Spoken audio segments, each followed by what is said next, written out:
In this example, we're going to compute the work required to build a pyramid. So the idea is, well, we've already looked at problems where we pumped water from a swimming pool or some sort of tank.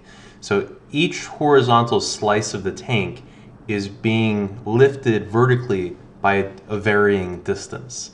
So if you're at the bottom of the tank, you have a farther vertical distance to travel than if you're at the top of the tank. So in addition to looking at the work required to pump liquid from some sort of underground storage tank, we can also look at the work required to build something such as a pyramid or a tall building. Because each horizontal level of a pyramid or a tall building has to be lifted to that elevation. And therefore, you have to perform a different amount of work to reach each vertical level. To set this up, let's think of a pyramid with a square base, so it's something like this.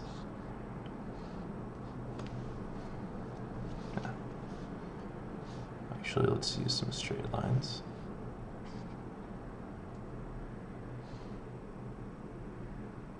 Like that. And maybe like this.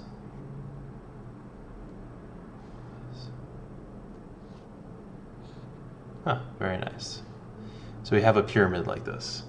So this is our basic pyramid, and then we have a base with a square side length of s. So it's s along that dimension, s along this dimension, and then height h.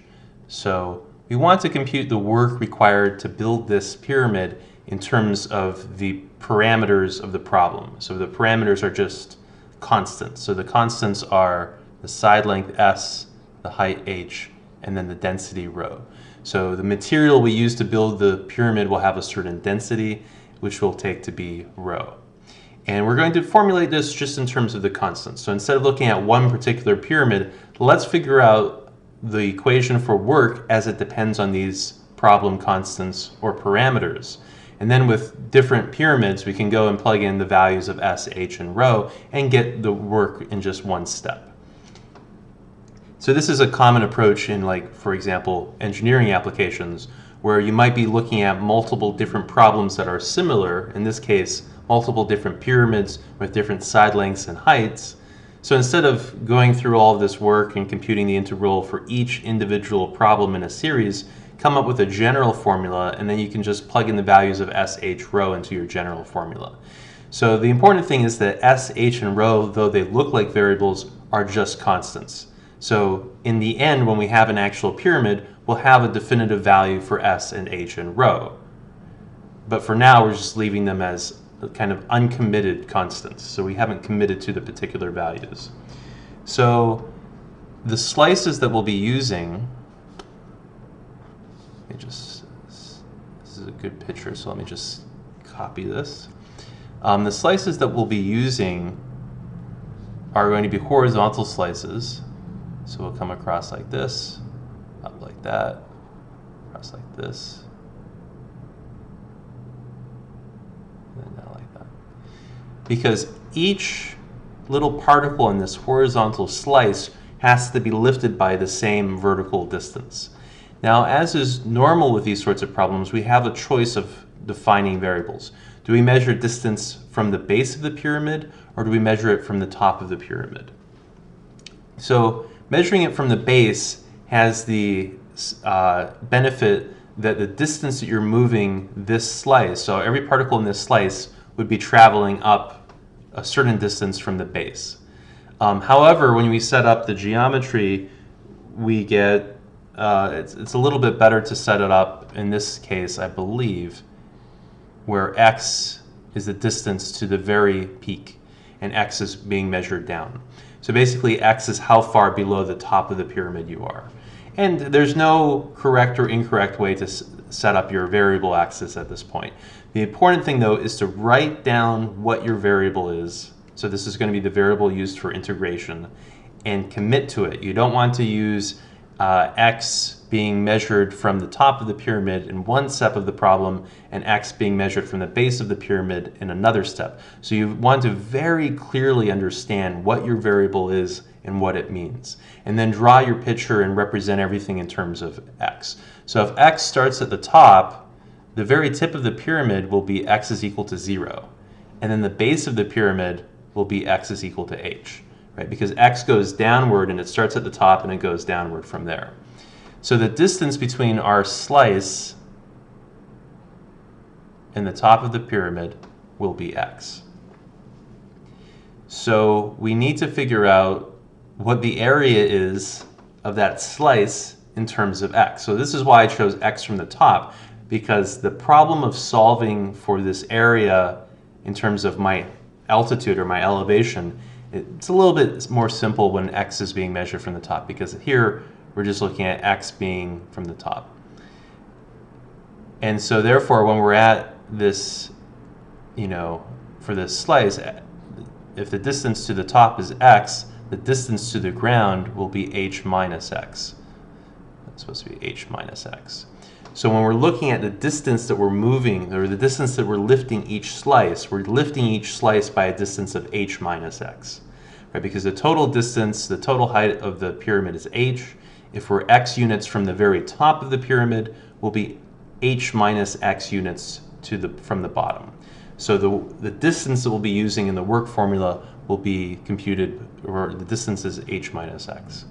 If we set up the variables the other way, where x was being measured from the base, then it would be the distance from the slice to the top that was h minus x, so those two would be reversed. So the biggest question is, how do we figure out the area of this little square that I drew? So we want to figure out the area of this slice right here. Okay, so one thing we can do is we can look at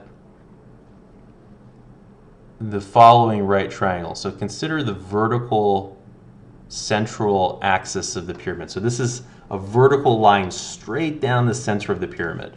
And let's stretch it out this way so it connects the midpoint of one of the sides.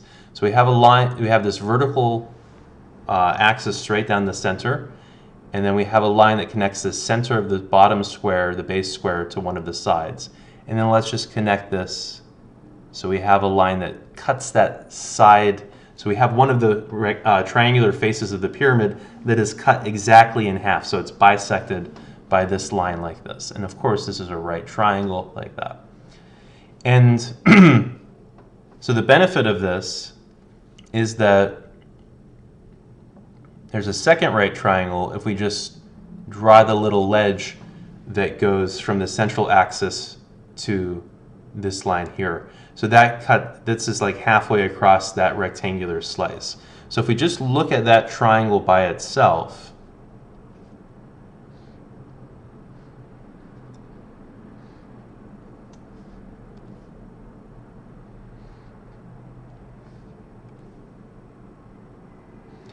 so the hypotenuse is along one of the triangular faces of the pyramid. It's straight down the center.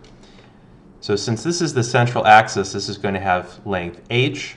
Since this goes halfway across the base, this side length is s over 2. So I have h and s over 2. Now our slice is at a certain vertical position, and the way we chose the variables, this length is x. So we have two similar triangles. We have a small triangle in here, right? So we have a small triangle with length x, and then we have this larger triangle with height h and length s over 2.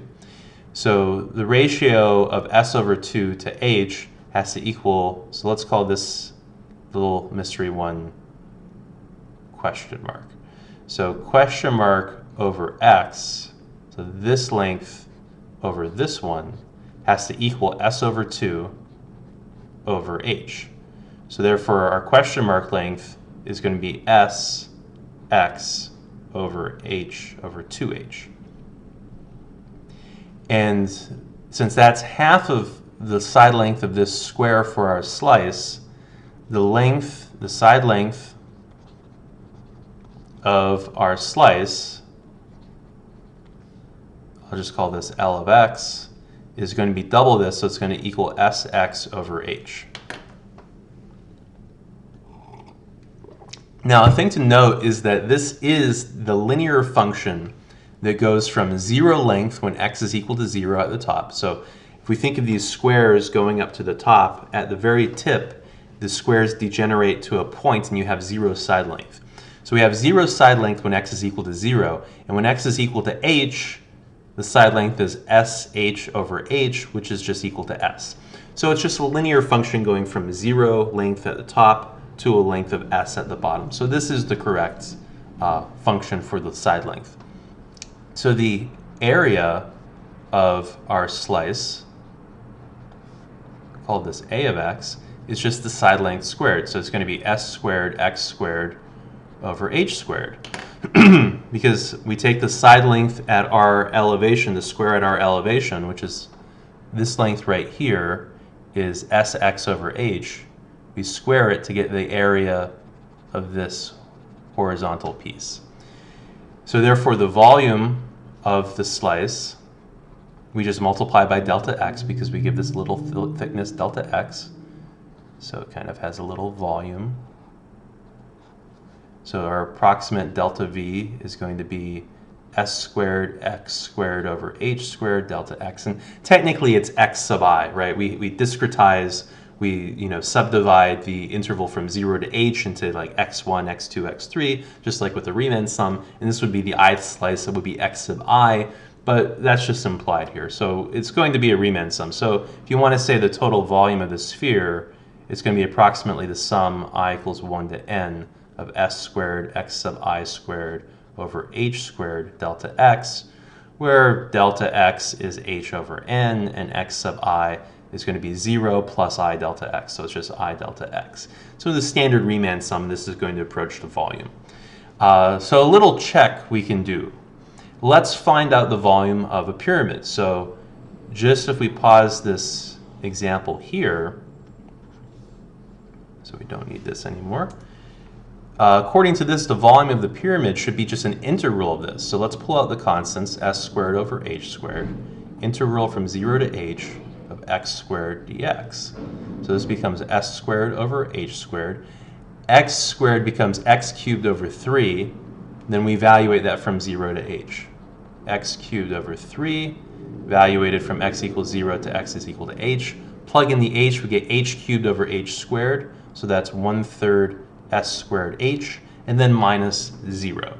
So 1/3 s squared h, 1/3 times the base area times the height, and that is the formula for the volume of the pyramid. So our setup is completely correct.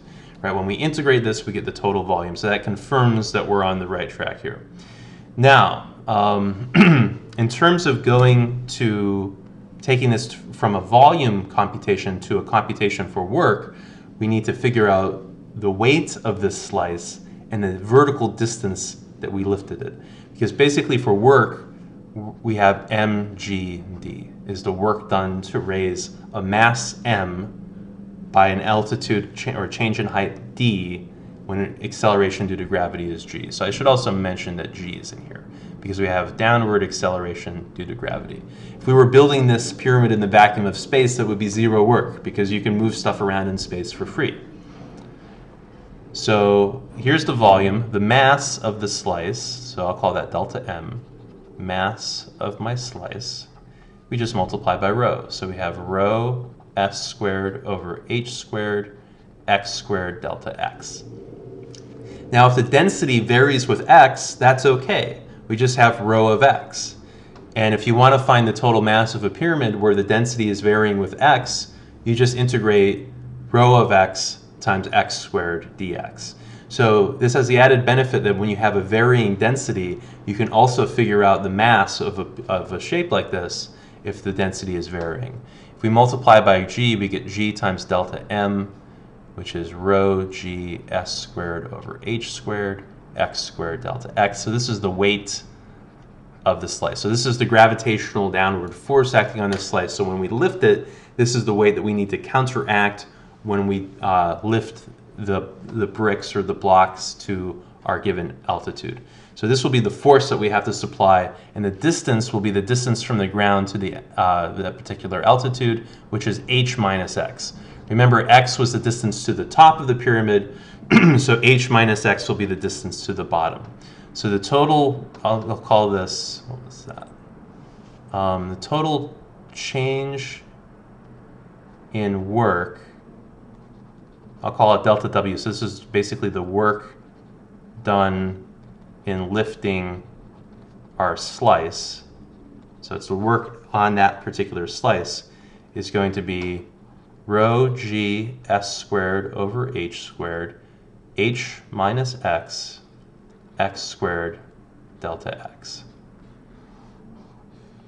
So that's the work, approximate work required to just lift that, all the bricks of that slice to this particular altitude. And of course, we're going to sum over all of our different slices, take the limit as n goes to infinity, and this turns into a definite integral.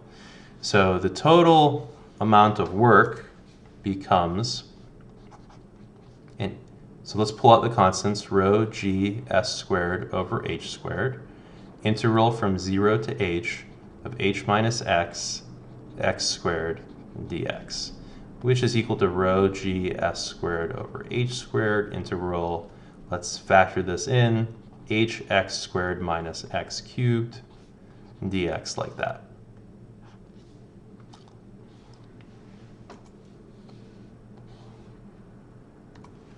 Okay, so when we integrate, we're going to get rho g s squared over h squared, h x cubed over 3 minus x to the fourth over 4, evaluated as x goes to 0 to h. So when x is equal to h, we get h times h cubed, which is h to the fourth over 3, minus h to the fourth over 4, which is h to the fourth over 12. So h to the fourth over h squared is h squared, so we get rho g s squared h squared over 12. Then when we evaluate at 0, we clearly get 0. So the total work required to build this pyramid is rho g s squared h squared over 12. See, this is nicer than having particular numbers because this is the formula for any side length s and height h and density rho and gravitational acceleration g. There's the work. We don't have to do all that work over again for each of a million different pyramids. You just plug in rho g, s, and h into this, and that's the work.